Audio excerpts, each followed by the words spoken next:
BPA news, देश का सच।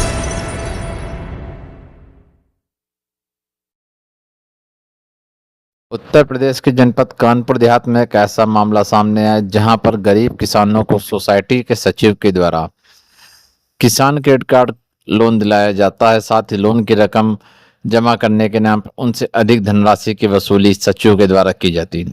सोचिए, अगर आपने 1 लाख रुपए का लोन लिया हो जिसको आप ब्याज से चुका दिए हों और जिसकी प्राप्ति रसीद आपके पास हो, लेकिन जब आप बैंक में जाए और आपको ये पता चले कि केवल आपके द्वारा अभी तक ब्याज को ही चुकाया गया है और मूलधन को जमा नहीं किया गया, ऐसी स्थिति में आप क्या कर पाएंगे? जबकि आपके पास समिति के सचिव के द्वारा लोन की धनराशि को मैं ब्याज सहित दिया जा चुका है और सचिव के द्वारा उसकी प्राप्ति रसीद आपको दी जा चुकी है, लेकिन जब आप अकाउंट स्टेटमेंट निकलवाएं और उसमें आप पाते हैं कि केवल आपके द्वारा ब्याज का पैसा जमा किया गया है, तो आप अपने आप को कैसा ठगा हुआ महसूस करेंगे? आपकी मेहनत की कमाई को कैसे एक व्यक्ति के द्वारा अपने निजी कार्यों में प्रयोग कर लेगा? सोचने वाली यह बात है कि इस तरह की गतिविधि हमारे समाज में हो रही है, जहां एक और सरकार वादे करती है कि सरकार गरीब किसानों के साथ खड़ी है, लेकिन कुछ ऐसे सरकारी कर्मचारी हैं जिनकी कार्यशैली के कारण गरीब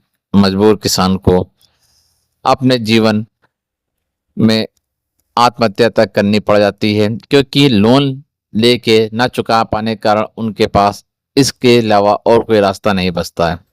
अगर ऐसे सचिव समाज में रहेंगे तो हमारे किसानों का किस प्रकार भला हो सकता है? यदि अन्नदाता ही नहीं होगा तो हमारे सामने विकराल खाद्यान्न संकट उत्पन्न हो जाएगा, जिसके लिए जिम्मेदार हम सभी लोग हो गए। कानपुर देहात के चपरेठा ग्राम पंचायत के रहने वाले जय सिंह किसान ने भी किसान क्रेडिट कार्ड के द्वारा सराय ग्राम पंचायत की समिति से 3 लाख रुपए की धनराशि का लोन लिया था, जिसका ब्याज वार्षिक 3% बताया गया था। जबकि जय सिंह के द्वारा 3 लाख रुपए मूलधन व ब्याज की धनराशि 21,000 का भुगतान संबंधित सचिव संजय सिंह को कर दिया गया था। संबंधित सचिव जय सिंह के द्वारा धनराशि प्राप्ति की रसीद भी जय सिंह को उपलब्ध करा दी गई थी, किंतु जब जय सिंह को अपनी बेटी की शादी के लिए धनराशि की आवश्यकता पड़ी तो उसने सोचा बैंक जाकर क्यों ना एक बार फिर से लोन ले लिया जाए। और बैंक जाने पर जय सिंह को यह पता चला कि संजय सिंह को दी गई 3,21,000 रुपए धनराशि में से केवल 9,050 रुपए की धनराशि ही बैंक के लेजर पर एंट्री है। इस प्रकरण पर जब हमारी टीम ने संबंधित सचिव से जानकारी करनी चाहिए तो सचिव के द्वारा बात करने से मना कर दिया गया। शिकायतकर्ता के द्वारा जिलाधिकारी कानपुर देहात को लिखित शिकायती पत्र देते हुए उसके की गई धोखाधड़ी के विरुद्ध संबंधित सचिव के खिलाफ कार्रवाई करने व न्याय दिलाने की गुहार लगाई गई, जिस पर जिलाधिकारी ने पीड़ित को आश्वासन दिया है कि उसके साथ न्याय किया जाए। साथ ही उनके द्वारा सचिव को उपलब्ध कराई गई धनराशि को उनके लोन खाते में जमा करा दिया जाएगा और दोषी व्यक्ति के खिलाफ कार्रवाई की जाएगी। लेकिन देखना यह है कि हमारे प्रशासन के द्वारा कितनी तीव्र गति से इस प्रकरण पर कार्रवाई की जाती, कहीं ऐसा ना हो कि न्याय के आस में गरीब किसान मजबूर व हताश होकर कोई गलत कदम न उठा ले। यदि इस प्रकार कोई घटना घटती तो जिसकी जिम्मेदारी प्रशासन की होगी। जहां देश में बड़े बड़े उद्योगपतियों के लोन को सरकार माफ कर देती, लेकिन वहीं गरीब किसान के लोन को माफ तक नहीं किया जाता है और उनके खिलाफ कार्रवाई की जाती है। संवाददाता शिवम सिंह की खास रिपोर्ट। आपका नाम क्या है? जय सिंह। क्या प्रकरण है? आप किस संदर्भ में यहाँ पे आए हुए हैं? जी, मैं ग्राम अकबराबाद मजरा चपर घटा का निवासी हूँ। सराय ग्राम पंचायत में जो सोसाइटी है साधन सहकारी समिति, उसके अंतर्गत जिला सहकारी बैंक से मैंने कृषि ऋण हुए तीसरी कृषि हेतु मैंने ऋण लिया जो 3 लाख रुपए है। उसके लिए मुझे ब्याज दर बताई गई 3% ब्याज जी। उसको जून के महीने में मैंने 30 जून को जो लास्ट हो रहा था मैंने 3,21,050 रुपए जमा किए।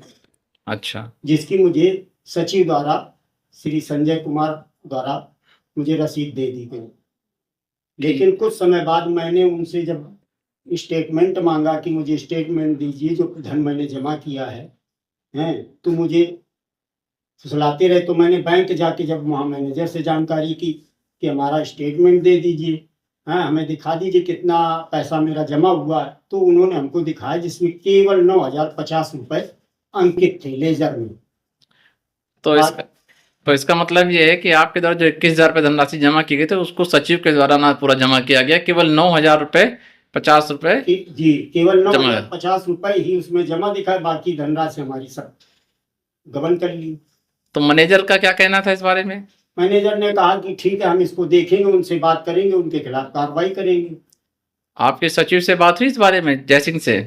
सचिव संजय संजय से बात हुई है आपकी?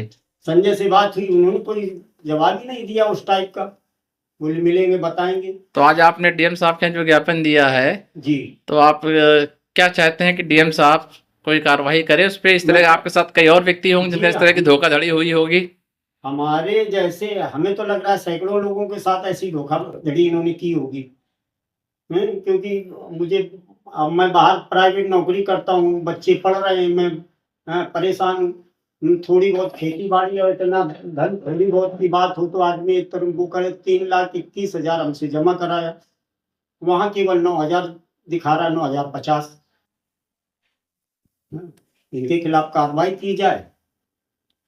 तो आप प्रशासन से क्या चाहते हैं और कि आपको न्याय मिले और आपके जैसे और लोग हैं उन लोगों को न्याय मिले, और जो ये जिस तरह गलत कार्य करने वाला संजय जो व्यक्ति है सचिव, उसके खिलाफ वैधानिक कार्रवाई की जाए जिससे कि आम लोगों को इस तरह का ठगी का शिकार न होना पड़े। जी सर।